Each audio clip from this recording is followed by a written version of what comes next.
Big Buck Registry's Deer Hunting Podcast, powered by Advanced Takedown Tree Stands, episode number 205. Fred Bird, the NWTF, Habitat for Turkeys, Habitat for Deer, and the Strut Zone. Please support our sponsors as they make this show possible. Today's show is sponsored by Advanced Takedown Tree Stands, Covert Scouting Cameras, the Horny Buck Seed Company, the Euro Hanger, and Morse's Sporting Goods.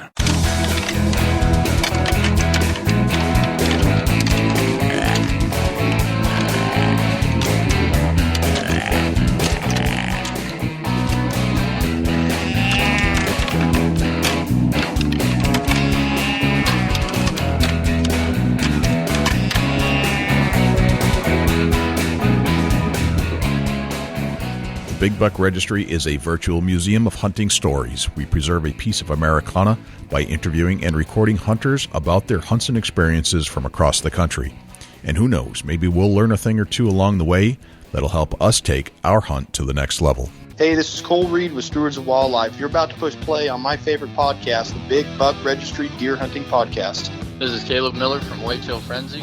I'm glad you're tuning in, because I tune in too, to the Big Buck Registry's Deer Hunting Podcast. Jiminy Christmas, this is Roger Ragland, and you're listening to the Big Buck Registry's Deer Hunting Podcast. Welcome, fellow predators. This is Jay, and from the entire staff at the Big Buck Registry, I want to say thank you for tuning in and checking out what we have going on. If you're a brand new listener, please take some time to check out our back catalog. I think you'll find it most entertaining. And if you're a repeat listener, thanks for pushing that play button each and every week. If you are tuning in via iTunes, if you wouldn't mind, please leave us a review.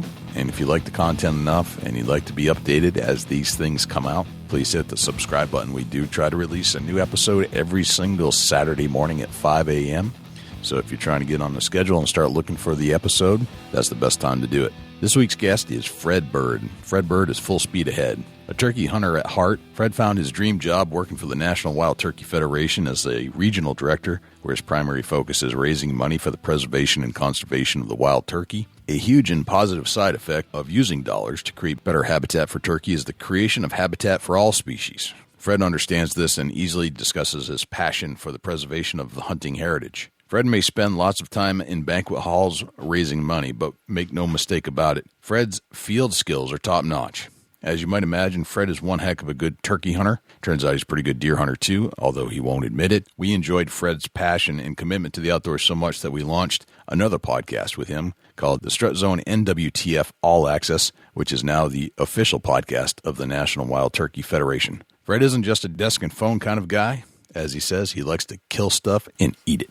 Before we turn to our interview with Fred Bird, let's turn to Jim Keller with the Deer News. The Deer News this week is sponsored by the Euro Hanger. You don't have to spend big bucks to hang your big buck. Get yourself a Euro Hanger. Facebook.com/Eurohanger, EUROHANGER. For the Big Buck Registry, this is Jim Keller with the Deer News.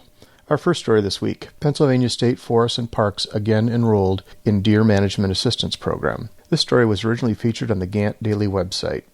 Offering white-tailed deer hunters more hunting opportunities across Pennsylvania, state forest lands and state parks again are participating in the Pennsylvania Game Commission's Deer Management Assistance Program, or DMAP. DMAP allows landowners to apply for permits to encourage antlerless harvests on their property, enabling DCNR and private landowners to more effectively manage the white-tailed deer populations and curtail damage to forests and crops.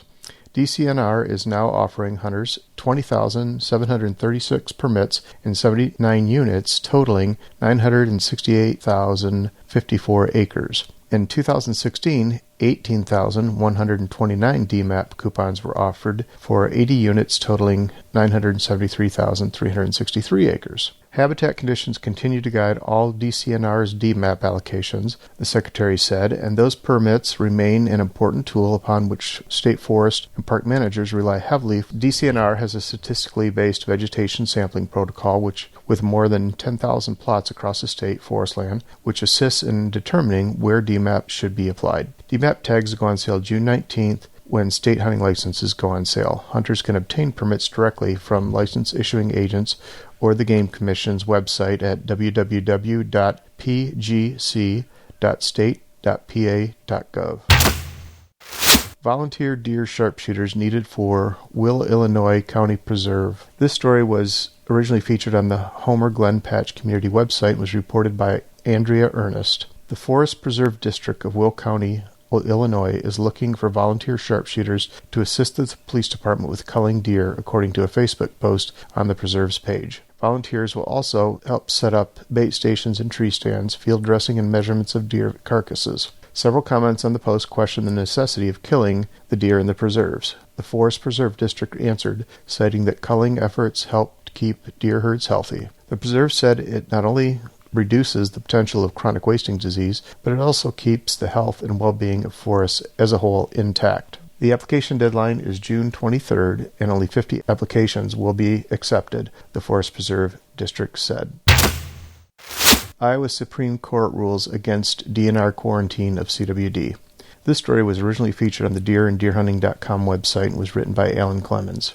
The Iowa Supreme Court has upheld a lower ruling against the Iowa Department of Natural Resources after the DNR's quarantine of a hunting preserve where chronic wasting disease was discovered was challenged by the reserve's owners. Tom and Rhonda Brack and McBraw Incorporated, owners of the former Pine Ridge Hunting Lodge in Bloomfield, Iowa, filed suit against the Iowa DNR years ago. This story has been brewing for many years and came to greater public attention in 2014 after this happened.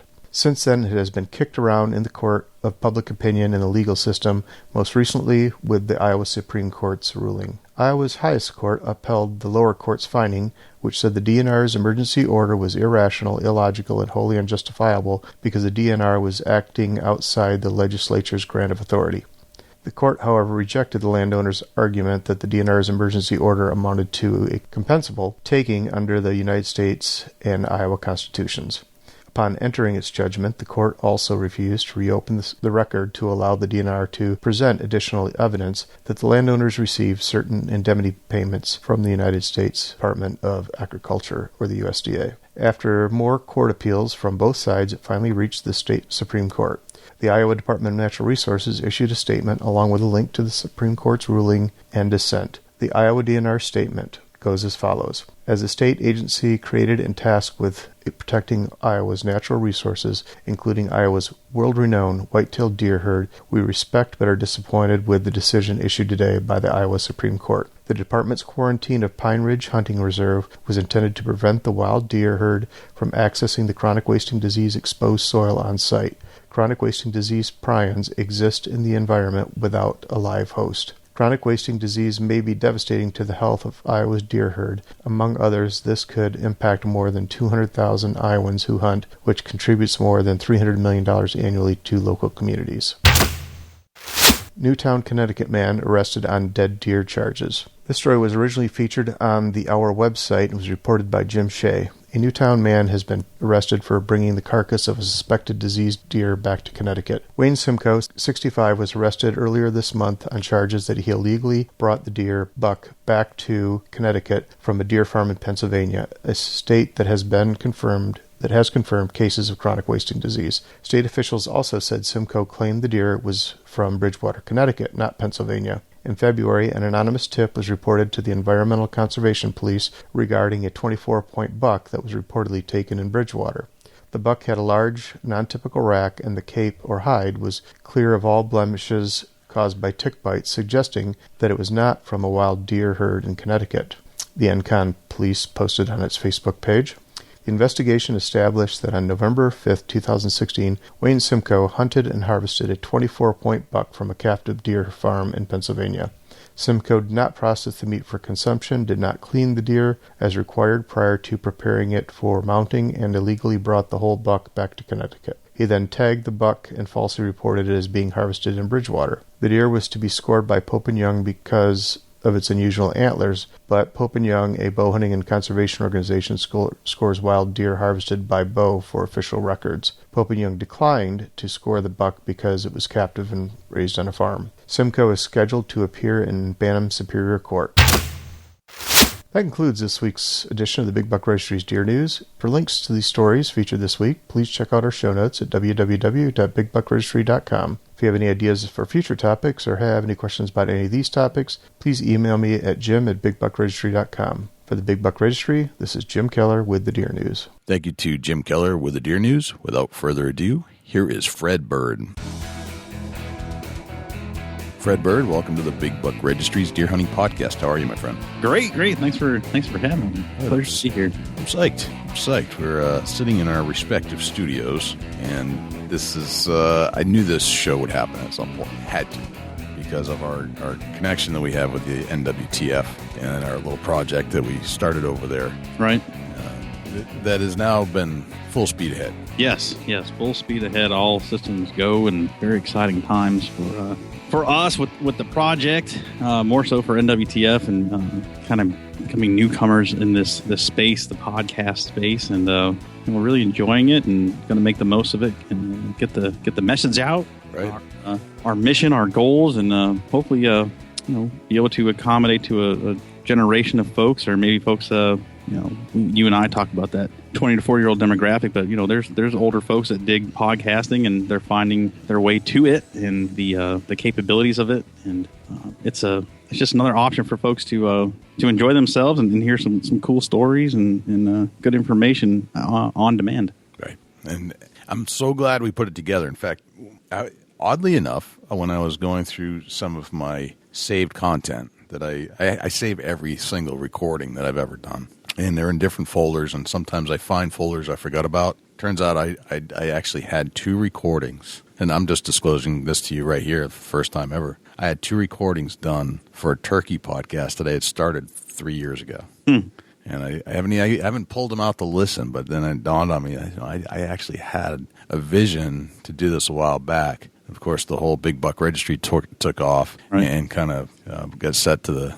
back burner. But I needed that right person to kind of catapult this thing into where it needed to go, and you were that right person. So thank you for stepping up. Oh no, it's a pleasure, and I'm glad one thing led to another, and we've developed a good friendship here and a good partnership, and I believe Dusty's coming on board the Strut Zone train, if you will, and we're gonna all engines ahead there. He begs me daily to add his name to the Twitter account. Super excited, guys. We've worked hard at podcasting in general, and just meet somebody like Fred and then lead to where it's led to, and it's just going to be a great thing. And it's Jay and myself, and we've really worked hard, and and it shows. That was the ultimate goal in the end. Let's make something that's respectable and make something that people like, and it's going to be no different joining in with Fred, Jay, and myself over at the NWTF Strut Zone. It's going to be the same,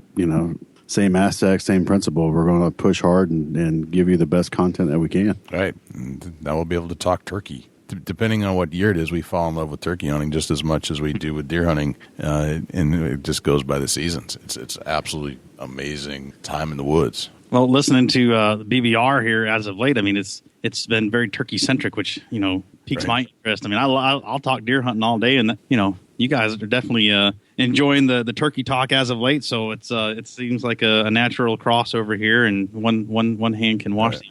That's going to be a whole lot of fun. It is funny how the turkey talk kind of filters in there when it's turkey season. And we can't help but talk about it. When you're passionate about something, you love something, that's the way it goes. I think guys that do it and get it, as far as the true blue deer hunter, that's never going to leave their blood. But these folks that have come late, or I don't want to put it in those terms, but it is, they're fairly new to turkey hunting. They're bit, and I think some of them might be they kind of looks one way or the other, left or right. Is it okay to say that I really love turkey hunting? Can I say this to all my deer hunting buddies at deer camp? Is this, sacrilegious? Well, no, it's not. You can love it, of course. It's addicting as hell, and it's a completely, literally and figuratively, a different animal. Right. Different time of year, different strategies. You ain't got to worry about scent control and all that crap. I mean, not to get on any sponsors that have great scent control products. Right. But it's nice enough to worry about it. Yeah, if they start picking us out like that, I know they can see good, but man, if they can start using their beaks on picking up what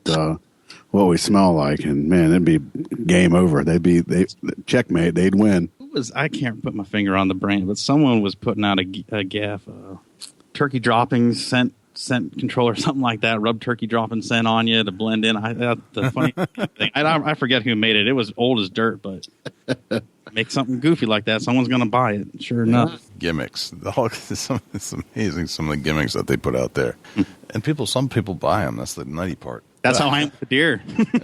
I started my deer career. It's like, oh man, I can't. There are not enough toys to have. That's funny. I like the gimmicks. Yeah. Not turkey woods, but definitely the deer woods. I had my fill of grunt tubes and rattle bags, and doe pee there, doe this, buck this. Oh my gosh. Well, there's definitely a lot of good stuff out there, but Sure. Yeah, when you talk about people's kids through college in my early years. So yeah, I'm sure you did. I'm sure many of us have done that. I always thought, man, I would just squirt some doe urine on myself and try to take these girls out on dates. If one of them would appeal to it, I'd marry that one, Right. Never did work out. When I started dating my wife, I told her, I said, I wear 2 cents during the year, Repel, bug spray, and doe piss. And she looked at me. I said, this is what you're buying. I said, I'm totally up front. Right. And she said yes to that. And she said yes. She done hunt. Wow. Couldn't care for it, but she doesn't stop me, so I got no complaints. Absolutely amazing. She's a good woman. Saint. Fred, let's talk about yourself. Let's talk about some of your history and where you came from, and that's the stuff that you and I haven't even really talked about. So I figured, hey, why not? Let's just talk about our personal items in front of the entire world on a public podcast. Why not, right? Yeah.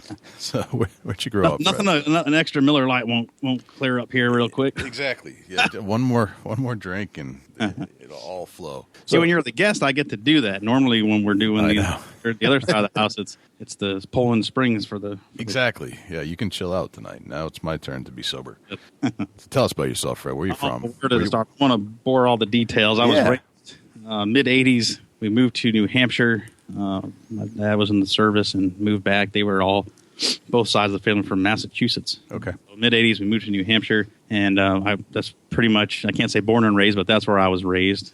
Graduated out of Seacoast School there in 1998. Promptly after that, I left New Hampshire and joined the Air Force. Mm-hmm. And beginning of 1999, served 6 years active duty, and then went over to Dusty's neck of the woods for a little while, southeastern Ohio, over by Zanesville. Okay. And did that for a little bit, came back to New Hampshire, and here I am. So I was a law enforcement security troop in the Air Force. That really did not suit me. Not that I have anything against it. It just wasn't for me. So I spent the next 10 years of my life upon my return to the great state of New Hampshire trying to figure out what I wanted to be when I grew up. Gotcha. And have you figured that out yet? Well, I can safely say I have. Okay. I was truly, I found what I believe is my calling. The Lord blessed me. I believe that. But getting to where I am now took some different paths. I think at one point in time I was learning to be an HVAC tech, so I was doing some plumbing and, learning some trades, something I always wanted to do.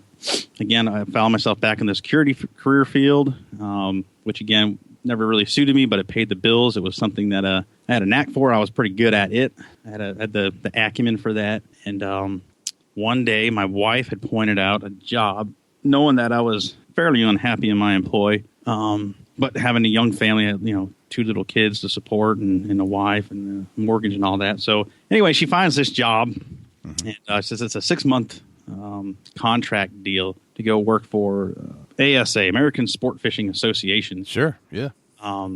Selling floor space for at the time, they had 4 shows. And what was it? Chicagoland, Greater Philadelphia Outdoor Sports Show, which has now gone to the wayside, Suffern, New York, and the Somerset, New Jersey Saltwater Show. So I went to work there. I said, well, what the hell? I have really nothing to lose. I have a job, and let's see if this fires off. And the gentleman that was hiring for it, we hit it off, and I took the job, and I got over into getting paid in the hunting fishing community. Which was changed the years leading up to that, where all of my work was volunteer, and I think most people that get their foot in the door of the hunting fishing community, as far as working towards a paid job, will attest that you give a lot of yourself, and there's a lot of sacrifice that comes with that. Right. We can put a pin in that, come back to it. But so anyway, took the job, and at the time, I was a volunteer for the Turkey Federation. I was starting my own chapter here on the seacoast of New Hampshire.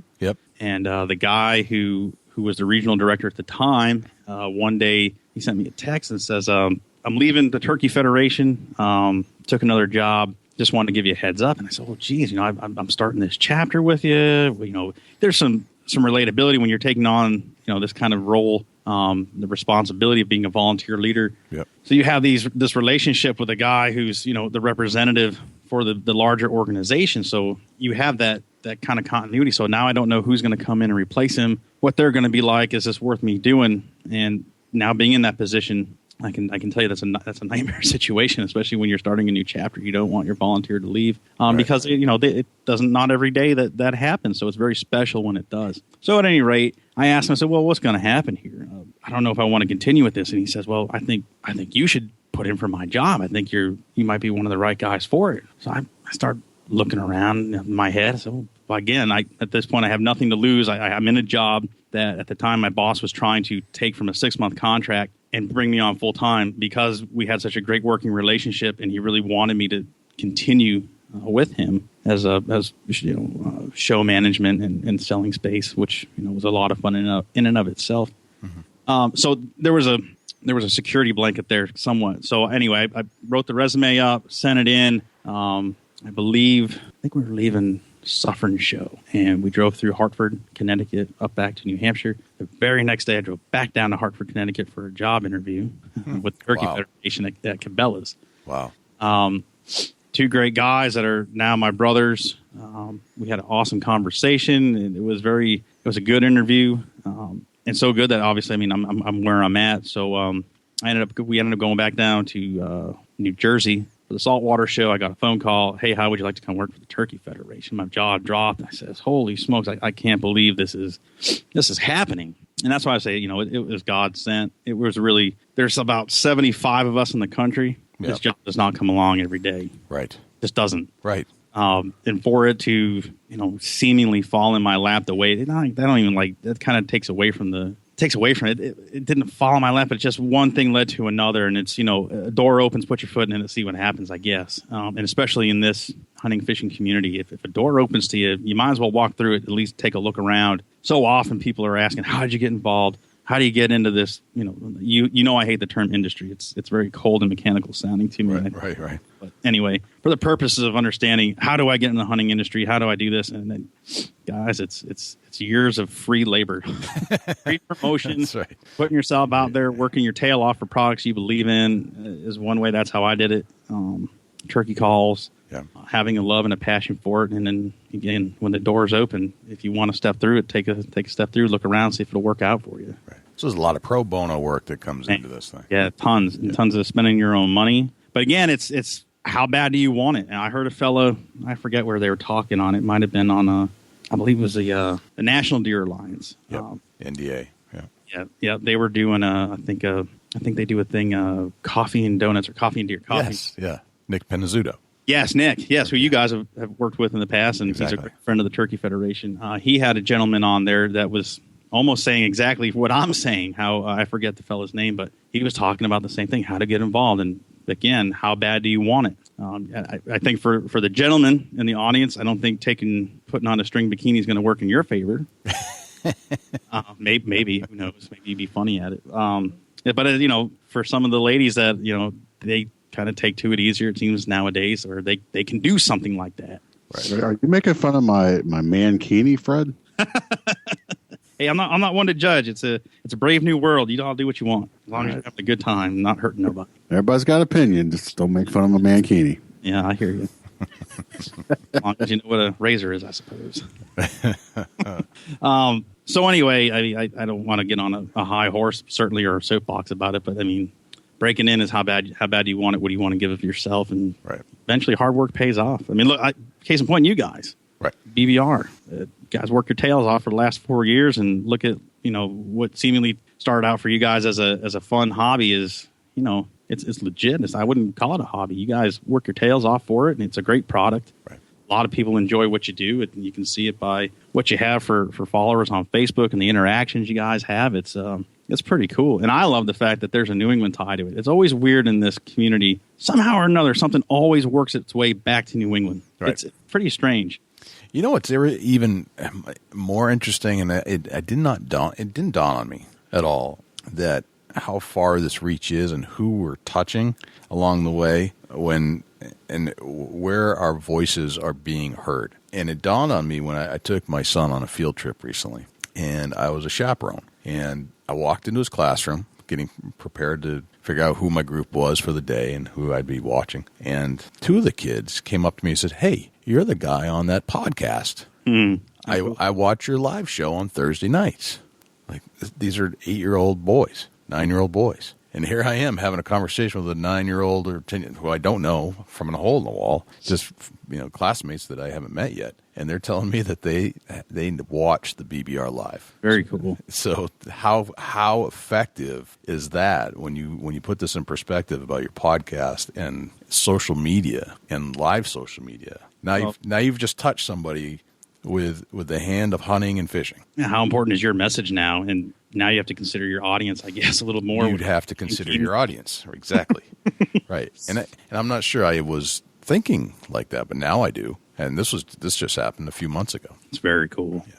But now I've got the ear of a child that is listening about the message of hunting and fishing and a tradition. That's great. That's all I ever wanted out of this thing. Yeah, that's awesome. Right. It's crazy. It scares me a little bit of a father of a soon-to-be 6-year-old who, considering she could possibly have a Facebook account in 3 years.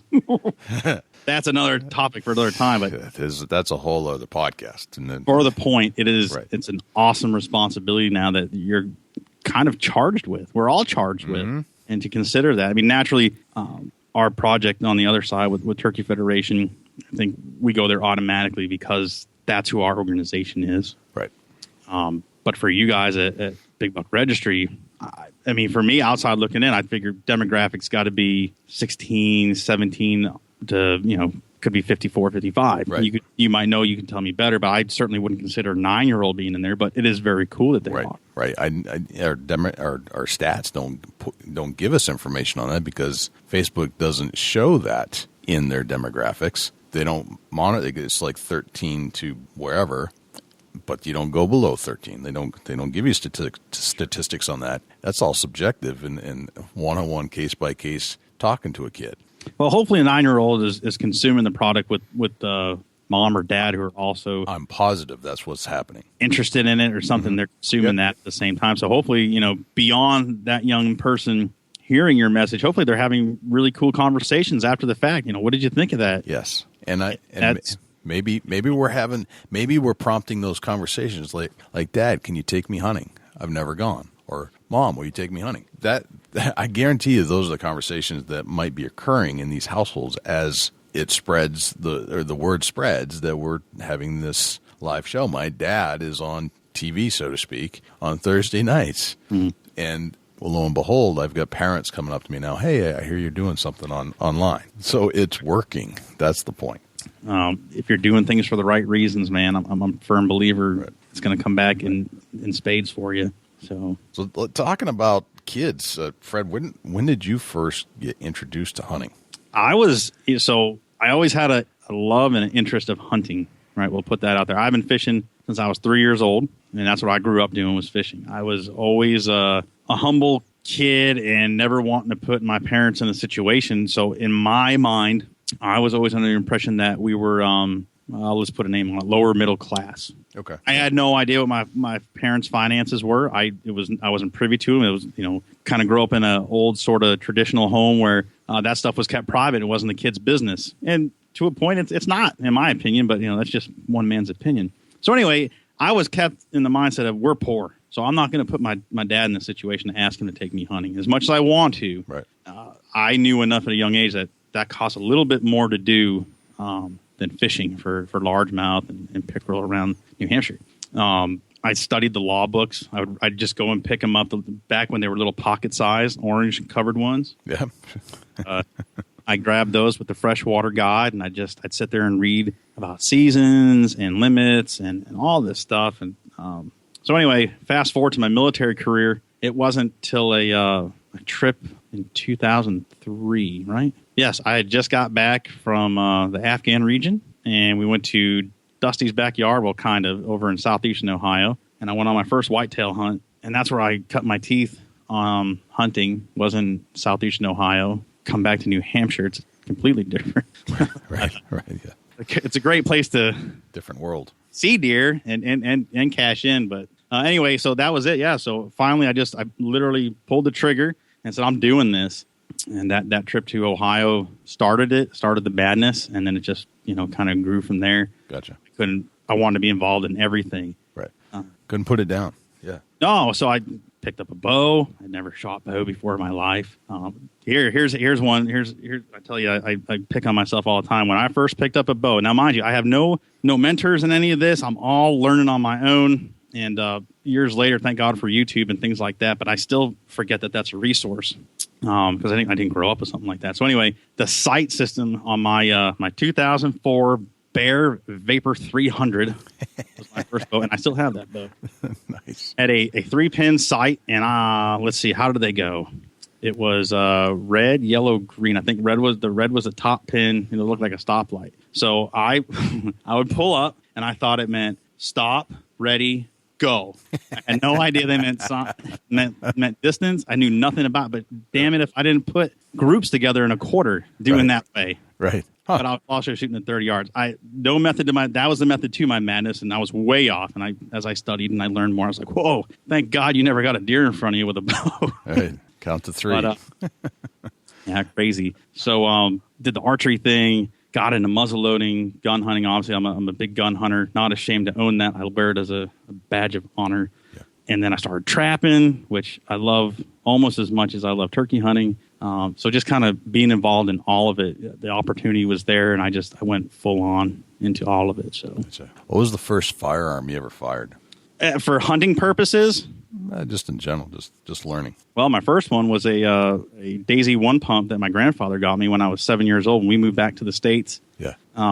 That was my first gun, and I would chase squirrels and little songbirds around my grandfather's property in Middleton, Massachusetts. Massachusetts. Okay. Mm-hmm. Yep, I've been there. I know that. I know exactly where that is. Yeah. So you didn't really have anybody to turn to as a kid. Don't know if your father would have taken you or not, but you chose not to. Well, he did. I told him years later. Yeah. We're sitting many years later, well after I was into the hunting, and I said, this is something I always wanted to do. He said, why didn't you ask? I said, because I thought we were dirt poor. And he said, man, you should have told me. I said, hey, I didn't want to put you in that spot. Huh. So he definitely would have. Interesting that as a kid you had that much perception and didn't want to inconvenience your parents to put them out in any way, shape, or form. It's just interesting that you had that perspective. And Boy Scouts, I mean, I don't know if it's a function of being in kind of back then they weren't blue states, right? I mean, New Hampshire was very conservative, but even then, our Boy Scout troop, we weren't into tracking and woodsmanship. I mean, we were making macaroni salad, arts and crafts stuff, and right. I mean, we played a lot of pond hockey. That was one of our biggest things. The Scoutmaster always built a big ice rink, and we'd play hockey like madmen. But I mean, as far as what my dad went through and his dad went through with scouting, there was none of that. We didn't learn tracking. We didn't learn, go out and identify trees with leaves on, with leaves off, things like that, which I wish I had. As an older man now, I'm going back. I would have loved to have learned that stuff because I'd be very proficient at it now. Yep. The few years that I spent in Boy Scouts really hadn't. I mean, I turned to my grandfather. My grandfather was a scout leader for a long time, and he was teaching kids after he'd gone through World War II. And he was teaching them the ways of the woods and the scouting and the tracking and understanding what you were looking at. And for him to describe that to me, and then I was introduced to the scout troop that he had nothing to do with macaroni and cheese, arts and craft. I'm like, right. I'm out. Yeah. And I turned to my grandfather from then on. Yeah. Yeah, I got to Weeblo status, and that was it because I was like, there's no end game here. I'm not seeing what I thought this was about. Right. I was the only kid that would show up in full garb with my neckerchief and the hat and the uniform. Right. That's what it was about, and the kids are showing up in, I think Air Jordans might have been in, maybe D Brown pump Reeboks, but anyway, they sure as hell weren't dressed like Boy Scouts. So. Right, you guys are showing your age on them shoes. We really are. Yeah. But that's exactly the way it was with me. My grandfather had painted this incredible picture of what Boy Scouting was all about. And when I was introduced to it back then, it didn't look like that anymore. Right. And unfortunately, so kind of gentler. But thank God for the Scouts. Thank God they're still here. They still do a lot of good work. Yeah, they absolutely do. And I'm not discrediting them, but I think it's gone through changes over time. And I look at my dad. I still have it. His scouting book from when he was put an age on it, 8, 9, 10, and it was those they were all white faces in it, so there was no diversity whatsoever in it. But they were all in their khaki green shorts, high knee socks, and hiking pants, and ruck bags on their back, and they had hiking sticks, and that's what they did. And in the book, here's tracking, here's flora and fauna to be friendly with and to stay away from. Here's mushrooms and all this cool stuff. How to build teepee fires, how to build this kind of fire, pyramid fire. They don't teach that stuff. Well, at least I don't think they do. That's what I wanted, and it was never presented to us. Right. Yeah, it's I think we have a good troop here in the town I live in. I don't know exactly, but I do plan on seeing what they have involved. But I suspect that they're doing a lot of that old school stuff. Yeah, I imagine it all depends on who's leading them too. I think it does. It depends on where you are, and gotcha. So over the years, it sounds like you developed your skills more or less on your own. Mm-hmm. You learned probably through trial and error. Yep. Was there any individual person that you turned to more often? Maybe somebody you didn't have direct access to, but was there anybody that you kind of leaned on for information? Man, if there's one person that thinks they are, and I don't say their name, I'm going to feel terrible, but I can't really put my finger on one person. Okay. So just a big conglomerate, whatever came across your plate. I got some pretty cool buddies that I hunt with, and I've picked some things up from them along the way. Conversely, they've learned some things from me, of all places. Mm-hmm. So we're always learning from each other. I mentioned it earlier, YouTube. Oh, my gosh, YouTube. More so for the trapping side of my life. Right. The stuff like Dave Canterbury, who's out in Dusty's area. There's another fella down in Arkansas, Ozark Mountain Preparedness. I forget his name. Jerry, I believe it's Jerry or something. But at any rate, I would watch those guys a lot because they had they always had catches, and they always had different strategies and trap placement, things like that. So, as far as a resource, the technology we have today, even people listening to this podcast, you're learning stuff on demand. And I don't, reading's great, but I can consume stuff so much faster in audio and video format, and actually seeing someone go out and do it. And then I can practice that as I'm watching with my phone. Right. Yeah. So, I've been lucky to have mentors, I guess, kind of all over the place with my close hunting buddies, folks on YouTube world that have no idea I exist, but they've impacted me just by sharing the information that they have, and that's thank God for them. Gotcha. Very cool, man. So now that you've got a good system down, now that you've had some years in the woods and hunting, what's your philosophy on hunting? What does it mean to you?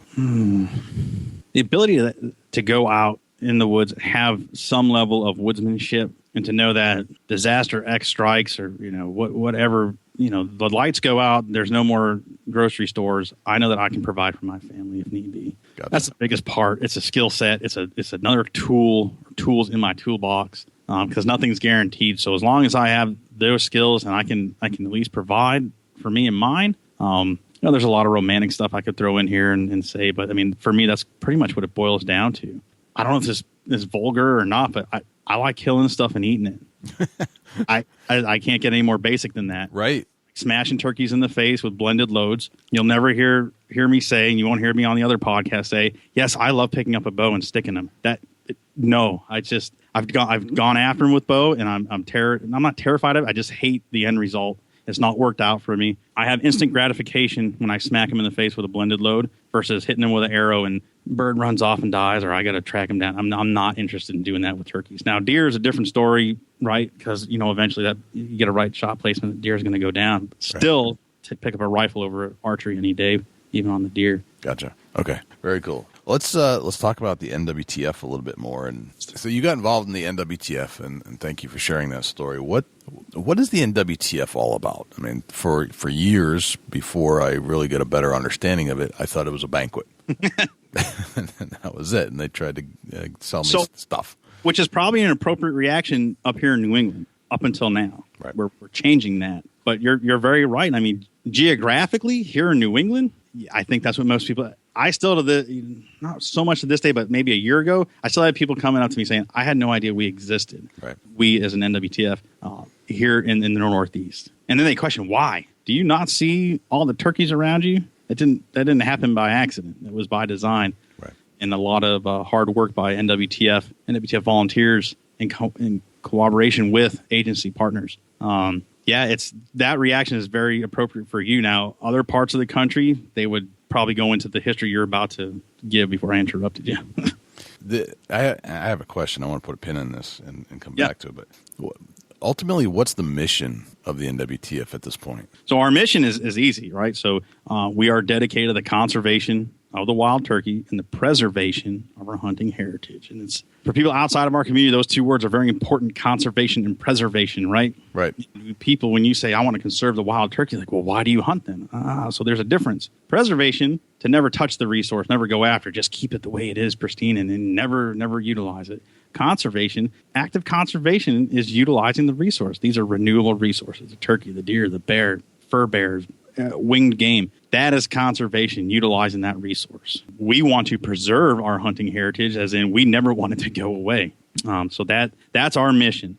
Kind of going back to where I think you were starting to go, we did a lot of good work in the trap and transfer days. Right. Grabbing birds from different parts of the country, reintroducing them to parts where they used to roam, and then even some areas where they were not indigenous, right? And they've taken hold in 49 of 50 states, provinces in Canada now, Mexico, even the oscillated down in the jungles of the Yucatan. So different subspecies all over North America and Central America. It's incredible. And the restoration success for that species alone and its subspecies, I don't know if it's second to the elk or if it trumps the elk. I should know that, and I feel kind of foolish for not. But it's right. Those two run neck and neck, I believe, both restoration projects, and that's through conservation dollars, and volunteerism, again, working with state agencies. So we did the trap and transfer, went out there with the rocket-propelled nets, all that cool stuff, bagging birds, putting them in boxes, bringing them in different states. So hunting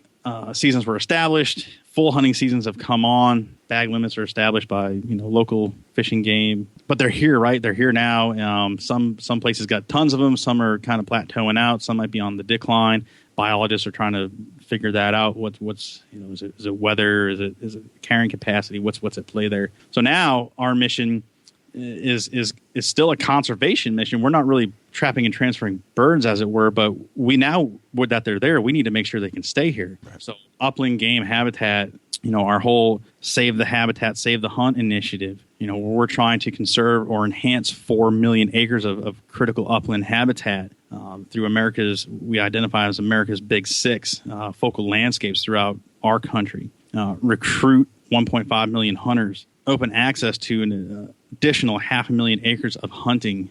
And you and I, Jay, had the pleasure of being in the Hooksett, New Hampshire Bass Pro Shops the other day, and we're in the presence of a great man in Secretary Ryan Zinke. And we got some one-on-one time with him. We had a roundtable discussion before the big media event, and he is committed to keeping lands. This isn't so much prevalent for us here in the East, but in the West, where a lot of hunters from the East go, those BLM lands or open access lands, multi-use lands, he is committed to keeping that resource open for outdoor recreating and for hunters, trappers, and fishermen to go out there and do their thing, as well as utilizing any resources that are out there in a smart, manageable way. It's very encouraging to hear that. So for us, that's kind of where we're at now, is maintaining these habitats, making sure the resource can thrive, and that we're putting the money that we raise through the banquets and ancillary fundraising events back into putting it right in the ground. And we have a fantastic system and tons of awesome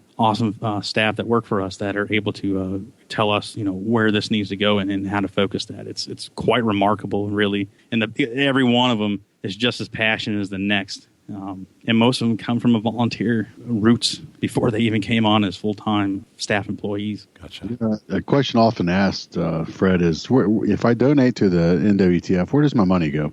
So depending on where you donate and how you donate. So at your banquet level, if you're going to a national fundraising banquet, right? Your local chapter does the one, all the cool products brought in, the artwork, the furniture, the guns that the regional director is there facilitating. Most of that money is going back to the national effort, right? But that's unlike other conservation nonprofits. We do a split, so a good chunk of that money is staying right there locally in that state. And from that chunk of money, a percentage is staying with the local chapter, which is kind of unheard of with these other groups. And that's pretty special. I think it's 89.7%. So you spend $1, 89.7 cents on every dollar is going right back into the resource. We're so efficient at what we do. We have such great field staff that kind of take a lot of responsibility on, and we don't have a lot of overhead that we can put that chunk, that huge chunk, right back into the resource, and that's ultimately why we're here. Very good. So, Fred, I wanted to talk about a couple of things and kind of circle back on a few things that you had mentioned. One of the things is that the NWTF is focused on preservation and conservation. And in our recent interview that you and I had conducted with Greg Ritz in our show that came out recently, you guys had talked a little bit about saturation, where there may be too many birds. Can you speak of that in a little more detail? Is that an actual thing, or is it just something that they're trying to figure out? I don't know. I'm certainly not going to speak to any factual thing. I think it's all hypothesis, much like we kind of talked about in that conversation. I don't know if there's actual saturation. Like, so let's take the state of Maine, for example, right? Yep. We hear, air finger quotes here, that there's too many birds. Well, what is too many? Nature is ultimately going to figure that out. Is it too many because they're a nuisance to an individual or individuals? Are they getting a bad rap because, a backyard biologist is putting their own 2 cents into something that they ought not be doing? But everyone's got an opinion, so I guess we're able to hear those opinions. I think the state of Maine's got estimated 90,000 plus turkeys in it. Okay. Not everyone's a fan of those birds, but I think nature in itself will balance that self out, because there's a natural carrying capacity, right? Right. In the ecosystem. So if there's too many of one thing, starvation, disease, predation, something's going to come in and do a check and balance on it. So rise of the bobcat here in the Northeast, especially here in New Hampshire, where it seems to be a bone of contention with folks. Seen a lot of bobcats, a lot of turkeys. Correlation, probably so. Same thing with coyotes. I don't know. I would not feel it's fair for me as a regional director. Now, if we had my counterpart Matt DeBona in here, I think he gave a far more scientific answer, and generally that's where I kind of acquiesce to him and let the biologist speak, because he's a pro at that. And it was just an interesting topic that I had not and subject I had not heard yet. It seems like we were always doing such a good job to maintain the species and help the species. Like, did we do such a good job that there's too many to survive in the ecosystem that's there? Is not enough food or whatever it is? Or is there? I think you talked about Georgia and perhaps the armadillo might be having a field day on eggs. So nest robbers, right? So right. Your armadillo, skunks, possums, raccoons. Again, predation. Nature's going to balance that out. Right. Now, if you have something crazy like a few winters ago, and we referenced this in that conversation, where here in southern New Hampshire, most of us had a 4-foot base all winter long. We thought there was going to be a major die-off. Still, turkeys survived. They're pretty cagey critters. Okay. So they eat those winters. They eat a living out on I think like tree buds and sunflower seeds that people winter bird feed. They figured it out. We definitely didn't see any sort of population drop here. And the subsequent lighter winters, we've seen good hatches and an increase in the population. But again, I believe it balances itself out. Fish and game agencies or DNRs will come in and set new bag limits where needed. Some states they've decreased. Other states they're increasing. I've heard just the opposite. In some states they're worried that their fall seasons where they're killing too many hens, because now they're seeing a drop off in the spring and. Do we need to leave the hens alone and let these populations rebound? These are, these are conversations that are had throughout the country. I'm kind of specific to the Northeast because that's my area and that's where we are and that's what I know. But one in Maine, there's too many according to some people, and you go out to some places in the South and they're worried there's not enough. Should we close a fall season?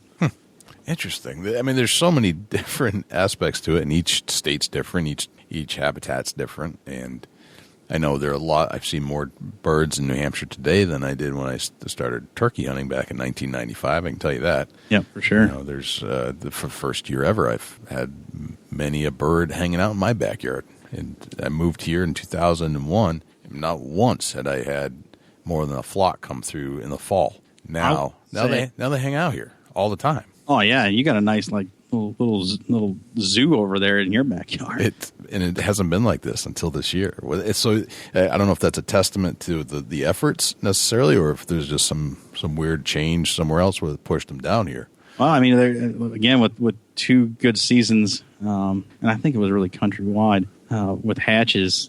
They got to go somewhere. So as long as critters need, what do they need? Food, water, shelter, and space. Right. they have those 4 things and that equals out, you're going to have critters. Right. I can remember it. I wanted to get back to that when you started talking about, 1995. I think I saw my first wild turkey in 1989 in New Hampshire. I was like, holy smokes, a pterodactyl-looking bird banging on my dad back of his the head of his car seat there. And I said, look, there's a turkey. And I don't think I ever saw another one, or I wasn't aware of them until I moved back. So when I left, so almost 10 years later when I left for the service, and that time I don't really think I wasn't paying attention, but they never stuck out to me like they did back then.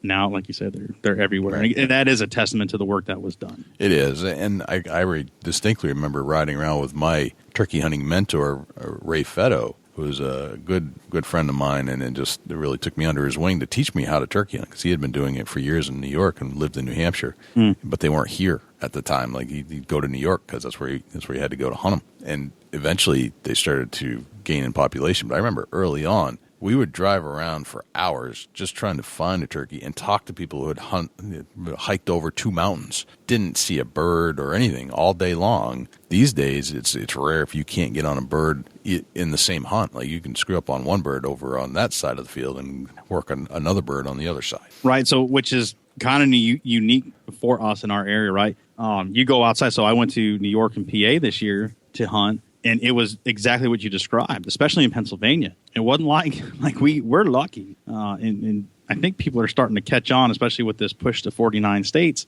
When you come to New Hampshire, Maine, Vermont, between our colonial land sharing traditions and just the sheer amount of opportunity that is here, you can do that. You can kind of get in your truck and drive property to property, strike a bird, go move on. If it doesn't work out, go to the next field. Right. Within a mile, do the same thing. Pennsylvania, not so. We were chasing the same couple of birds around almost for one day.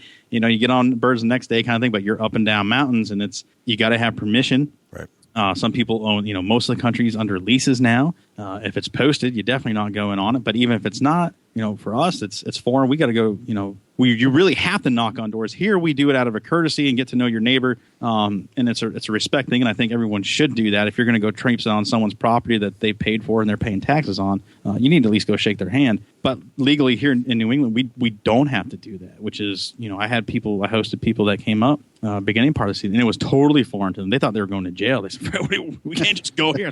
No, we can't. It's okay. First of all, I have permission, but, if we don't, it's all good because, we're 15 feet off the road, 300 feet from a house. There's no one back here. I kind of know the backdrop, so, it's all good. So it freaks them out that way. It literally blew my mind, Fred. Like when I got out there, I'm like, no way. No way we can, no way, dude. There's just no way we can do this. Right. And he's like, yeah, it's as long as it's not posted and, you got to be so far away from the house and so far off the road, you're good to go. I'm like, what? and I'm out here deer hunting, I come out, my first hunt there was a whitetail hunt. And, of course, we've seen nothing. Right. But sounds pretty standard for New Hampshire whitetail hunting. But, turkeys, everywhere we looked, there was turkeys. I'm like, why am I here for whitetail? Right. So that following spring, I got introduced to New Hampshire turkey hunting, and my God, unbelievable! It's been the best 2 turkey hunts I've ever been on. And that's a good point, Dusty. Is that, and Fred, it didn't dawn on me. Like we're driving around looking for deer, we're going to my hunting spots, and we're trying to stir up deer and bear. And this whole time, Dusty's being presented with probably the best story we have at the moment is the wild turkey, and we're seeing him everywhere, but it's not clicking to me. Like, why are we not hunting the birds? Why are we not hunting the turkey? Like, Dusty, you know what? I don't really know why we're not hunting the turkeys. Yeah, like, can we hunt them? They're like, oh yeah, you can hunt them with a bow. Right. And we'd be driving down the road, they'd be 35, literally 25 yards off the road. I'm like, Jay. Right. Why can't we go turkey hunting, dude? We haven't seen a deer in 4 days all day long. Yeah, so Dusty's like, let's just bag the whole deer thing. I'll just come back up in the spring and we'll hunt turkeys. And we did, and it's been a blast. A blast. Just some of the best hunting and camaraderie and group building and just getting to know each other that we've ever done. It's fantastic. A professional mentor of mine put it to me one time, turkey hunting is the most fun you can have with your clothes on. Right? And it is. I'm like, yeah, you're well said. I won't talk about a story, but I know a story that somebody turkey hunted without their clothes on. Hey, man, opportunity presents itself. Throw your trousers on. Get out there, cap that bird if you can. Man. Leave it late, Fred. I was going to leave it late. But the opportunity was there. Well, we'll certainly relive that experience one of these days on either podcast. So the habitat that is being built with the help of the NWTF for the turkeys doesn't end with the turkeys. No. You want to talk about that a little bit, Fred? Yeah, I appreciate you bringing that up, because so often when I'm approaching people to become members or become active in a chapter or just be active in their community, with Turkey Federation, I don't hunt turkeys. Or around here they say, I don't shoot turkeys. That's how they talk. That's exactly how they say it too. I don't shoot those damn things. I'm a deer hunter. Okay, well that's fine. So I want to let you know that the deer are direct beneficiaries of the good work that we're doing as a Turkey Federation. So there's not some secret memo that goes out in the woods and says this plot is for turkeys only. Bear, deer, waterfowl be damned. Right, no. right, And that's upland habitat restoration that we're presently doing, have done, and will continue to do. It affects everybody. So listen, if you're hunting, if you got a hunting license, you should be involved in some sort of nonprofit conservation group. Obviously my bias is towards Turkey Federation, but if that's not your bag, get up with any of them. Rocky Mountain Elk Foundation, the whole myriad of these groups have some skin in the game beyond your hunting licenses. And I am a firm believer, and I don't feel bad saying it. If you hunt turkeys, you should have a membership with the Turkey Federation. Right. Absolutely. Right. We got a cool deal going on. If you want to go on and buy your membership online, they're $35 annually.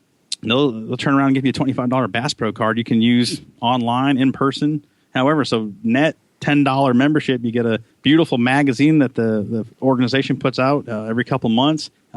Benefits don't stop there. You get discounted tickets to the banquets. You food plotters, especially for the deer guys here on BVR, man. All you guys that like to do food plots, we have a seed subsidy program. Talk to your local regional biologist, your regional director about it. You can get discounted seed and plant acres and acres of stuff, chicory, chufa, there's corn, clover, whatever is good for your area. And that's a money-saving benefit for folks with land, or these land leases that go out there and they work like dogs out there in the fields planting these crops. So, hey, if you can get some cheap seed that'll feed the critters for September through January, that's a nice benefit to have as well. Huh? No kidding. I had no idea that existed. Absolutely. Wow, fascinating. I wanted to talk about one last item before we start talking into some more deer hunting. Sure. And make you uncomfortable, Fred. Because the event that you invited me down to was Ryan Zinke, our Secretary of the Interior. Mm-hmm. Can you speak of that just a little bit more about what that was all about? I really want to set this home about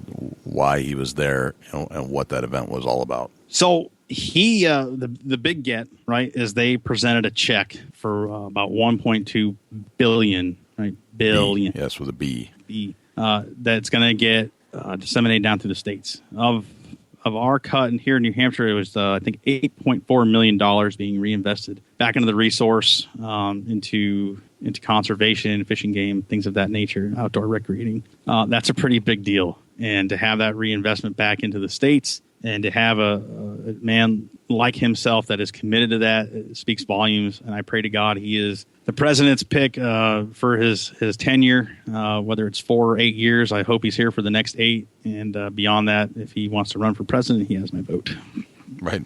Yeah. And he was a Navy SEAL, right? Yes. Yeah. Commander with the Navy SEALs, and participated in the early days, I believe, of OEF. So he's been there, done that kind of thing. He's not just a fellow that sat behind a desk. He is an active participant in everything that he does, and he's quite an amazing person. You talk to him and you shake his hand. He's like, "This is the nicest guy in the world," and he could kill me dead with his fingernail in a second, and I wouldn't even know it. Totally down to earth too. I mean, and that's what's so cool about him. And when President Trump was elected, and you started speculating about who cabinet positions were going to be, man, I think for us in the conservation community, if Ryan Zinke was not on your top of your list, you might want to pay a little bit more attention to what's going on around you beyond, what's in front of you in your deer stand. Right. And the fact that the president recognized that our community was very, I think, very supportive and vocal of when they were vetting people. Huge win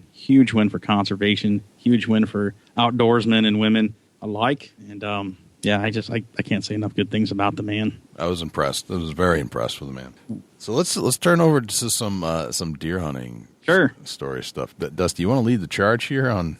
Yeah, absolutely. And getting started, you talked a little bit about how you learned everything. What was some of the first memories you can recall, Fred, of when you started getting educated about whitetail? Can you kind of walk us through that? What made your whitetail success rate start to increase, and what you learned from the beginning, and kind of work through the beginning to where you are now with the hunting aspect of it, and what you're doing to make yourself presentable for better shot opportunities? I mean, I'm still learning. I'm by no means a professional or even sniffing around that term.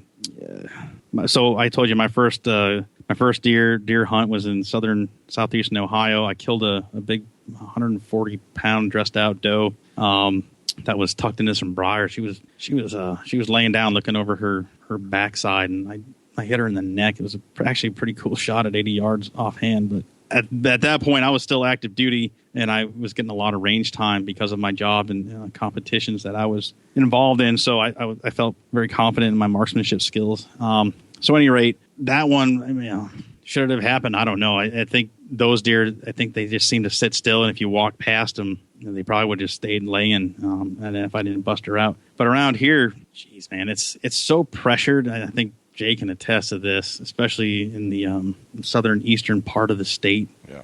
A lot of folks get out in the woods. I found most of my success during the muzzleloader season. That's my favorite time of the year. We have our primitive, our muzzleloader's not really called primitive, but that season comes in 9 days before the Orange Army hits the woods, which is, I think most states actually get it later, right? I think Ohio does that. You guys get it way later than your rifle season. Correct. So that's my favorite time to go out. I go out with my archery equipment because that's my scouting for November. I don't really get real lucky with the archery, but the more I do it, the better I'm getting with my chances, I guess. I'm like the last person to ask for tips and tactics on it. I do play the wind. I've heard them mentioned on your show before. I'm a big fan of nose jammer. The stuff seems to work well, at least for me. We do play the wind. My friends that I hunt with, we have a lot of hang-on stands out. I've heard people on your show talk not bad about, but they don't prefer the ladder stands. I guess I'm lazy. I like ladder stands. I like to be comfortable, especially if I'm going to be sitting somewhere more than 4 hours, 15 feet up. I can stretch out. I can put my gear out. I'm a big fan of the ladder stand, but we got hang-ons everywhere, and we play the wind on it, so we'll definitely check that using Hunt Stand or Onyx apps and just kind of see what's what. But definitely, gun for me, I have a confidence level with it, so that's kind of my time to shine. Eventually, one of these days, archery will sit right with me. I hope. Yeah, for sure. So you talked like you hunted Ohio and now you're back in New Hampshire. What was the difference between the two states and how do you go from hunting a lot of deer in Ohio to a herd of not many in New Hampshire? I mean, the deer count in New Hampshire is obviously way lower than the deer count in Ohio. So what do you make adjustment wise when you switch back from Ohio to New Hampshire? What was the difficulty, and what did you do to change your tactics? So for me, and I think this is in my favor, not knowing anything other than Ohio when I moved back, I was still, obviously very green in it and very motivated. So I was like, I'm just going to go out there and make this happen. I just, I was one of these guys watching everything I could on Outdoor Channel. I don't think Sportsman Channel existed back then. So it was, watch these guys, look at what, the Shockies, Waddells, and Ritzes of the world are doing. And I'm going to go do that. I got to be able to do it. I'm going to make it happen, even though it's challenging. And so it's just, you have these kind of overzealous expectations. But again, it's like if you're committed to it, you're going to get out there and do it anyway. It's just nice to be out there, right? I'm not one of these computer nerds that gets on there and games for 13 hours a day. Sitting in a whitetail deer stand, in the fall, I guess that's my Xbox, right? So that's how I choose to spend my time. And a lot of the time if I can, I'm scouting for trapping opportunity. I'm watching, fall flocks of turkey, getting ready for the gun season on it. So, I mean, a lot of stuff is happening out there other than just hunting for deer. But, one fella here locally who has created quite a name for himself over the last few years, AJ DeRosa, a good friend of mine, and he's written some books on the urban deer complex, and his focus, unlike like Hal Blood, another great guy, and just I know he's been on the show, two different philosophies, and both of them produce monster deer. On Hal's side, you are a woodsman, you are tracking deer, you are going through the big woods, and that is a skill set I think most deer hunters, most outdoorsmen would love to obtain, given time and resources to go do that, right?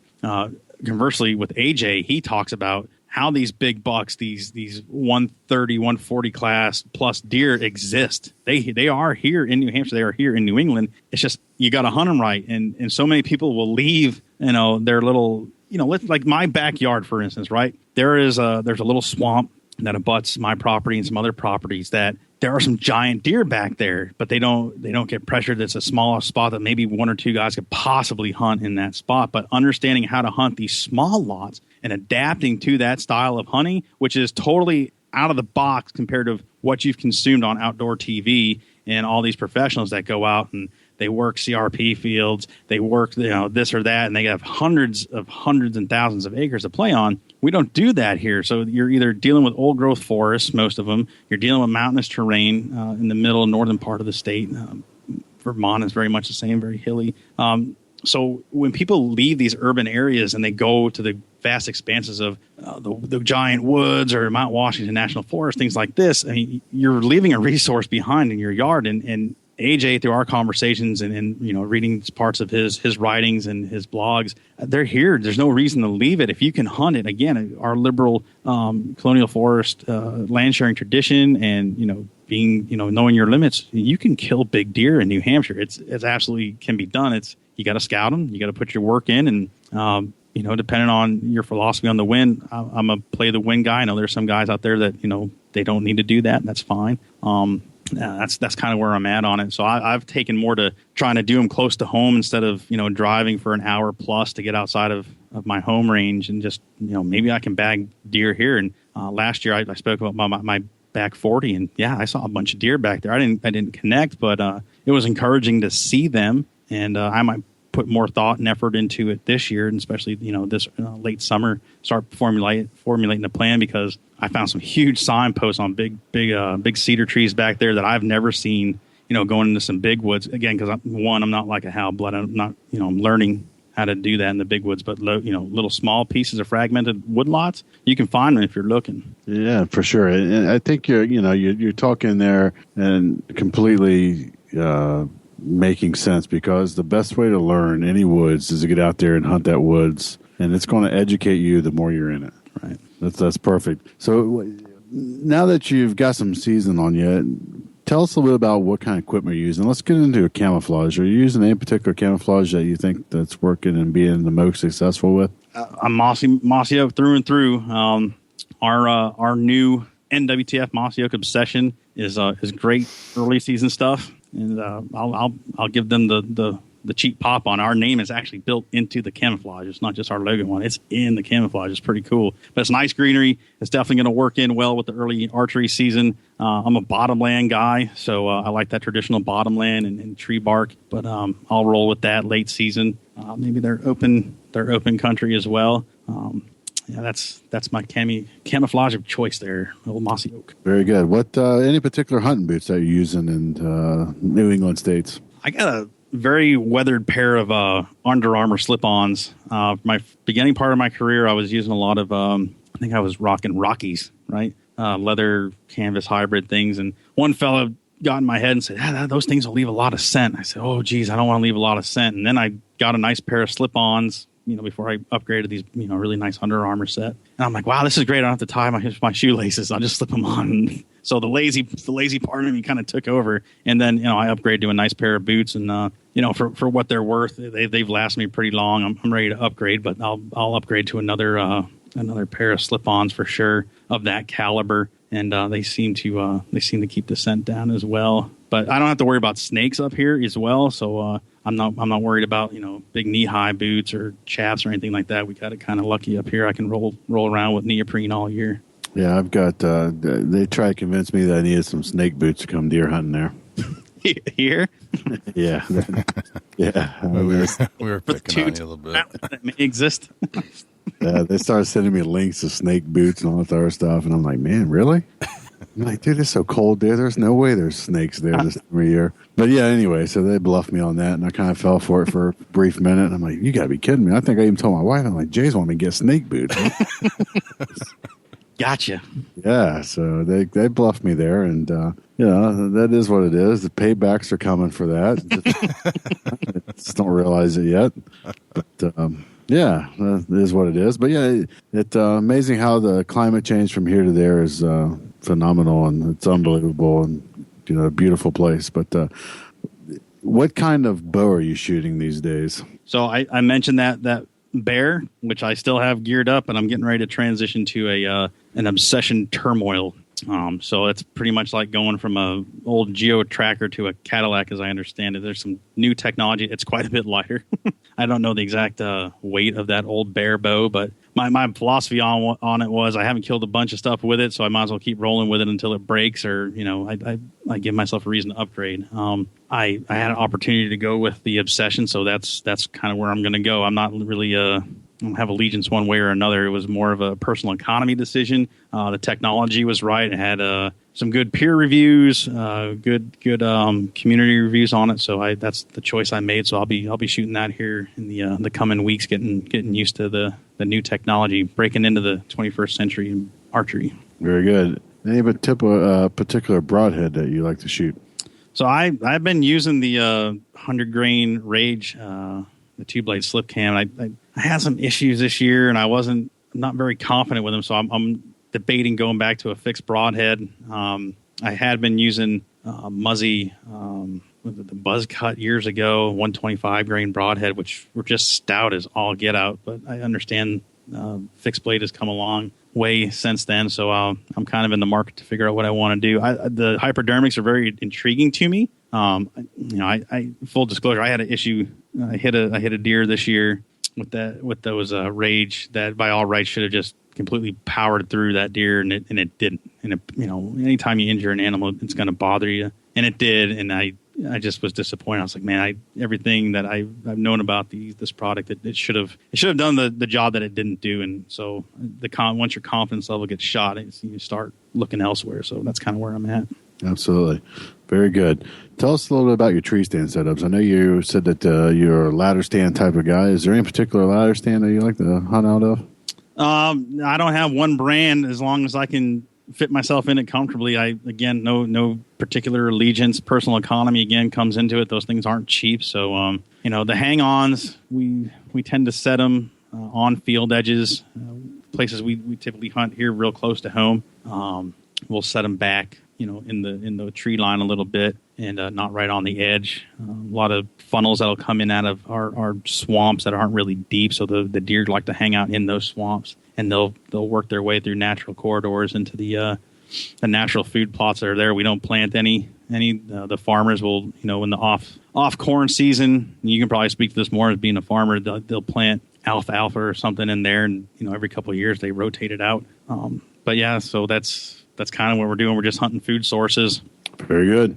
I think that pretty much covers my bases on what your strategies and tactics are. Cool. Jay, you want to take Fred on a memorable hunt? Yeah, or better yet, let Fred take us on a memorable hunt. At the beginning of the show, I asked you to think of your most memorable deer hunt that you've been on, and I was wondering if you could do a play-by-play, real slow, break it down, detailed type description for us so we can feel like we're there with you. And that first one I kind of already touched on. It was memorable. It was my first deer, my first anything with hunting, besides killing squirrels. But I think my most memorable is probably the best deer I've got, which was back in, I think, 2009, kind of over by you, Jay, in New Boston, New Hampshire. Sure. Yeah, very close. And my sister had lived on this farm that boasted over 700 acres. And for us to have a place to play on that's over 700 acres is far and few between. So I had that at my disposal. And it was, I believe, the day before Halloween. So it was muzzleloader opener.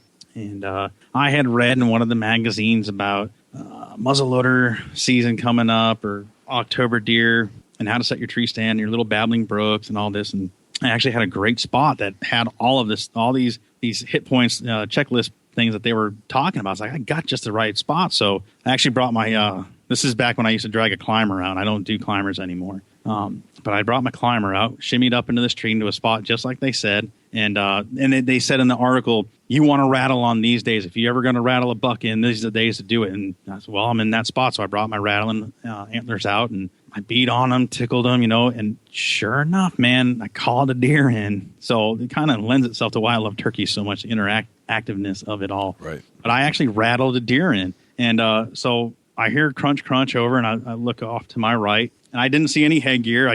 I saw a deer, and I was committed. I said, I'm taking whatever it is. And I'd known there was 4 deer. I was kind of, if I get a shot, there was like 2, I called them brothers. There were 2 8-pointers. There was a big 12, and there was a basket rack 6 that were kind of all hanging around. There was a pond in there and everything. So all these nice everything, and oak ridges and things like that. It was just a perfect spot. So it was one of the 8-point brothers. At the time, unbeknownst to me, I just saw a big body, and I looked over and I was trying to see, all right, where's my shot? And I had this one small window, and I looked right there. It was about a 65-yard shot. And at the time, I was using a CVA, I think it's a Knight. It's the old striker style, bolt striker style action on those muzzleloaders before they went to break breech and everything being right there. So I had that old school muzzleloader, and I propped it up. And I say, yep, that's the window. As soon as that little triangle walks through there, I'm going to put this sabot right through it. And sure enough, I hit that deer. He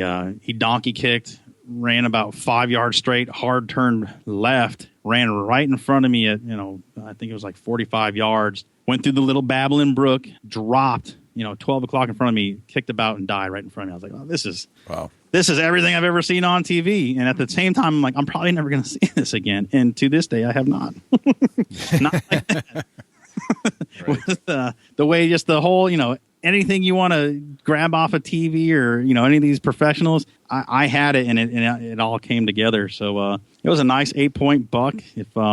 If you ever see my silly Facebook videos that I do for my job, promoting stuff, and I do it right here at the table, you will see that 8-pointer right over my shoulder in my screenshot there. Very nice. Yeah. Good deer, just under 200 pounds dressed out. I think they aged him at 3.5 years old. So it's just a really, really nice New Hampshire deer. Your friend of your show, Carter Heath, I think he took a quick look-see at it, scored him about 115 to 120, which I was like, I had no idea. I still can't score deer. Not like these guys out in Ohio and the plains say, oh, yeah, that's a 140, that's a 150. I'm like, how do you know? I read the articles like, oh, you got to judge this and the ears and the head. No way, man, forget it. You get the tape out when we get them on the ground, then we'll know for sure. I don't think I'll ever be able to judge a deer. Now, turkey, on the other hand, we can judge that. That's funny. So how do you judge a turkey? See, we're on the topic. Well, I look at body size, and I'll look at that beard, which isn't always an indicator, right? Because there could be beard rot in there. It could be, just broken off. Right. Going body size early in the season. If you got some good optics, you can see the leg gear on him. That's a good indicator. But I'm going off of size. I'm going off of voice. I like a good show, and if he's got a nice thick beard on him, that's the one for me. Gotcha. Okay. Very good. Well, thank you for sharing your deer story with us. Yeah, sure. And Dusty, do you want to handle the 10 rapids, or would you like me to? Yeah, absolutely. I'll get into the 10 rapid. All right. Let's turn over to the 10 rapid fire questions. Fred, you've not heard these, and we haven't prepped you for these in any way, have we? No, I have to assume they're different from the rest of the show. No, I'm good. I have not heard these yet. First question is, number 1 is, have you ever shot a turkey in your skivvy drawers? I have. See, they did change the question, but I had to ask it. Yes, I have, proudly. What's your best hunting tip of all times? Oh, gosh, best hunting tip. Don't try to be what's on TV. I was going to cop out and say, get out there and try. Look, everyone's going to try. This is it. Don't try to be what's on TV. There's only a few of them guys for a reason. A lot of them are great guys. But if everyone had a TV show, they wouldn't be so special, right? So just go out there and make it your hunt. 98% of us do not have a contract. We do not have promotional obligations. So just make it yours. That's it. Have fun. go out there and make it your own. Very good. Yeah, you got this one thing that maybe it's your lucky charm or something that you take hunting with you every time you go out. What's that one thing you can't go hunting without? I have a little charm that I wear of Saint Hubert, who was the patron saint of hunters. So I always have that around my neck with the Mother Mary and Christ himself around my neck. Very good. What's your biggest pet peeve in life? That's going to be good. So many. Oh, no, I shouldn't say that. I'm not that much of a curmudgeon. Biggest pet peeve. I do not take kindly to bad drivers, and here in New England, we get our full dose of them. I guess that's it. Bad driving kind of gets under my skin. Shouldn't, but it does. Very good. How old are you today, Fred? I am 37. What would the 37-year-old Fred tell the 20-year-old Fred, knowing what you know today? 20-year-old me was having a good time in the Air Force. Hang in there. Things are going to work out for you, and the best is yet to come. Truly, not to be cliche, the best is yet to come to 20-year-old me. Very good. You're at a convention or in a hotel lobby. Maybe you get on the elevator and somebody says, "Hey, what do you do for a living, Fred?" What do you say? Well, I get given the official title. I'm a regional director for the National Wild Turkey Federation. Then they'll get cross-eyed and say, "What does that mean?" I say, "Well, I try to raise a lot of money for the turkeys." Very good. As dumbed down as I can make it. What did you have for breakfast this morning? I had eggs Benedict with my son. We went to a nice restaurant right down the street from my house. Very good. Sounds tasty. It was. You get your own billboard, a blank canvas on the side of the road. What would it say on it, Fred? And we'll work for hunting equipment. That's a great one. I say the word successful. Who's the first person that pops in your mind and why? There's a lot. My wife, man, she is one of the hardest workers I know. She holds our house down. Not that I don't participate in it, but there were many years early on that she allowed me to chase my dream, and some wives probably wouldn't and said, "No, you need to buckle down and hammer." And she let me go back to school because that resource was there for me, having been in the military. And the GI Bill had changed, so I was able to go back to school full time. So I looked at her and said, one day I said, "I'm going to quit my job. I'm going to go to school full time and get paid to do that." And she thought I was nuts, but she supported that and allowed me to pursue my dreams. So that makes her probably one of the most successful people for me. Very good. What's a day in your life look like? I guess it depends. I'm lucky enough that I get to most days get up and get my children ready for school. I get to see them. I spend some time here at the desk doing the good work on behalf of the turkeys and our volunteers. If it's during banquet season, I'm getting ready for an event or two during the weekend. Most nights I'm home and I get to kiss my kids goodnight and get up and start it all again. Very good. What's a hunting day in your life look like? If it's turkey season, it's almost all day. If I have the time to do it because of Maine, we're up at 3 or so. Most of the time now with my position, I'm hosting people or hunting with volunteers, getting just kind of working with those folks. So it's a lot of field time and a lot of naps, a lot of naps against trees. Very good. What about a whitetail hunt? Not so enthusiastic to get up in the morning, but typically I'll get out there to the stand about before the clocks change, probably about 2:30 if I can, again, if I'm not busy getting tied up, and sit till dark, which is most nights because I've not filled the tag. Very good. Well, Fred, that wraps up the 10 rapid fire questions. Well, excellent, Fred. Thank you for doing that. And Fred, this has been an honor and pleasure to have you on the show. And I'm very excited about our project that we have going on over at the Strut Zone, NWTF All Access. Yeah, absolutely. Which can we officially say it's the official podcast of the NWTF at this point? I think we can, yeah. Nice. Has a ring to it. It does. So we're very excited. Have the support of the national organization behind it. Yeah, man, good things to come.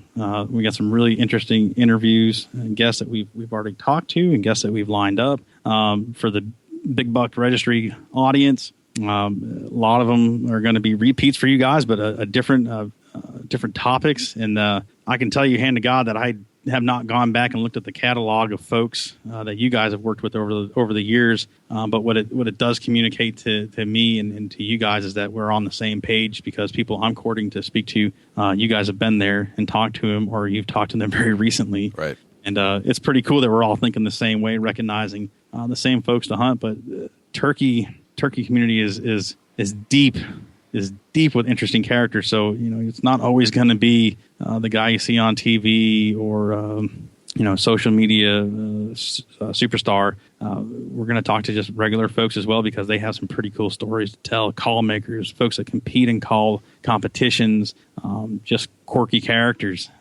Turkey community is full of them. And they're out there. They're definitely out there. We found them on the deer hunting side of things. So just got to look. Because there's some really interesting people out there. It's going to be a lot of fun. So, Fred, tell us where we can find you. We're not hanging out in the studios. So most of the stuff's going to be at the Strut Zone podcast. So if you want to go on Twitter, the handle is Strut Zone NWTF. If you want to find us on Facebook, the handle there is at Strut Zone NWTF. Right now, the page is called Strut Zone NWTF Longbeard Registry.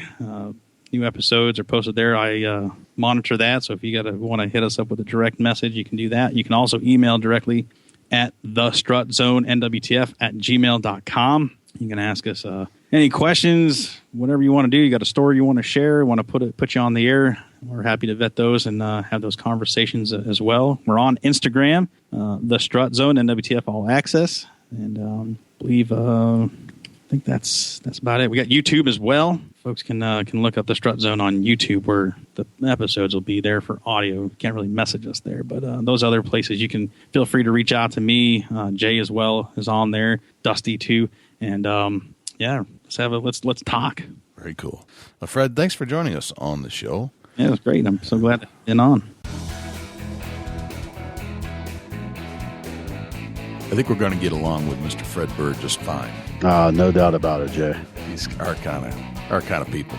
Oh yeah, definitely. He's a character for sure. I think it's funny how Fred looks at turkey hunting as we looked at deer hunting initially, but it's clear that both are connected, and habitat preservation and growth it's all the same. As long as you're putting dollars back into conservation and preservation of habitat, then you are, in effect, preserving your hunting heritage, which is the entire foundation of the NWTF. Yeah, it's all connected in one way or another, Jay. It's just, different things take different habitat, but in reality, the habitat that you're working on for a different thing is benefiting another thing. Right. If you have some extra dollars and you haven't joined any of these groups, now's a good time to do it. Because no matter what species you're hunting or which species you like to hunt the most, you're helping all of it. All of it. Yeah, for sure. And, there's a lot of times where you think, man, I donated something and not real sure where my money's going. The NWTF will explain that and they'll show you what kind of work they're doing, through social media and through their Facebook and their .coms and individuals that maybe have the chapter in your area will sit down with you and talk about where your money goes and how you benefit the programs. Right. And Fred was open and candid with us in our conversation about where he said the money went, and sounds right. So I'm very, very happy to talk to Fred, and I'm glad we're on board with a separate project with him. And I got to say, it was a pretty darn good interview. It was pretty fun. It felt like we were just hanging around chit-chatting, which is what this is supposed to be, and just having a good time. Yeah, for sure. Yep. Do we have a Chubby Tines tip of the week? We do, Jay. And the Chubby Tines tip of the week is sponsored by Morse's Sporting Goods. Firearms, used firearms, bows, used bows, located at 85 Kentucky Falls Road in Hillsborough, New Hampshire. Give Jim a call at 603-464-3444, morsessportinggoods.com. Your dollars go further in New Hampshire. There's no sales tax. Morse's Sporting Goods. I'm going to talk a little bit about food plots and what you can do. I've been getting a lot of people saying, man, my deer are really burning off my half-acre food plot really quick. I mean, they're just annihilating it. I said, really? And they said, yeah. I said, well, obviously you got a lot of deer for the plot that you've designed. And maybe that's the only area you got. But, if you got a little bit of extra money and you can take time and go in there and put up just a 6-foot, 7-foot, 8-foot netting fence, which you can buy usually through your local tract supply or or a co-op or wherever you got somebody that supplies fence, but they make an actual almost like a plastic fence. And if you go in there and you can put your fence post on 10-foot sections, every 10 foot sink a post, and fence posts are fairly reasonably priced.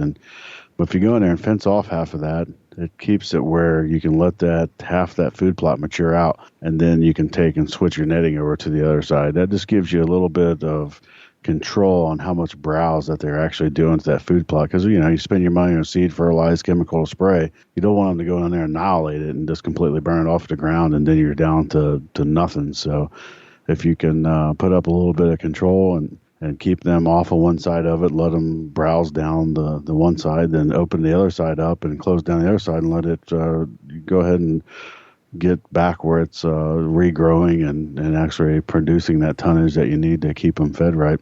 Right. I remember Doug talking about that a while back, Doug from the Horny Buck Seed Company, about how some of the challenge is often to keep the deer out before it's time to come eat. Basically, right. It's not dinner time yet. Yeah, I mean, obviously, alfalfa or clover or soybeans, they're going to keep producing. But, just like anything else, if they get too much browse on them, they're going to die. Right. They can only handle so much abuse at one time before they just, they're not as strong. They're not real strong where they can recover from that down to the dirt browse. I mean, when they trim it off right at the dirt, it's hard for it to recover. Right, exactly. Well, excellent tip. Thank you to Morse's Sporting Goods for sponsoring the Chubby Tines Tip of the Week. Thank you to our other sponsors, Advanced Takedown Tree Stands, Covert Scouting Cameras, the Euro Hanger, and Morse's Sporting Goods. Without those guys, we cannot produce this show, and we get behind all of those products. We truly believe in all these products that we bring to this show. And Dusty, where can we find you when you're not hanging out here in the studios with me? Shoot me an email, dusty@bigbuckregistry.com. You can look me up on Instagram and Twitter @ChasingAntler, Facebook.com/Chubby Tines Outdoors. Jay, where can the people reach out to you? Or you're not on the mic. Likewise, you can shoot me an email, jay@bigbuckregistry.com, and you can visit us on Facebook, facebook.com/bigbuckregistry. We're also on Twitter, which is twitter.com/bigbuckregistry. We're also on Instagram, instagram.com/bigbuckregistry, and YouTube, which is youtube.com/bigbuckregistry. On YouTube, you can listen to all of our podcasts in their entirety. As far as videos are concerned, it's a boring video, but the audio content is there, so you can actually listen to our podcast. You can also listen to all of our live shows that we've done on Thursday nights when we do them, and we've gone back and re-interviewed a lot of our previous guests we had on the show just to put a face to a voice, let's put it that way. You can always listen to our show on other places as well, not just YouTube. We're found on iTunes, iHeartRadio, TuneIn Radio, Stitcher, and Blueberry. And if you would like to submit a buck to our page for consideration and be featured on our page in front of 250,000 diehard deer hunting fans, all you have to do is go to bigbuckregistry.com/mybuck, and all of the instructions will be right there. I think that's pretty much everywhere we're at. Just want to give one more shout out to all of our sponsors, Advanced Takedown Tree Stands, Covert Scouting Cameras, the Horny Buck Seed Company, the Euro Hanger, and Morse's Sporting Goods. I think that's a wrap, Dusty. That's a whole lot of big buck, Jay. Sure is. I'm Jay Scott. I'm Dusty Phillips. And this is the Big Buck Registry's Deer Hunting Podcast. We'll see you next week. Can't wait.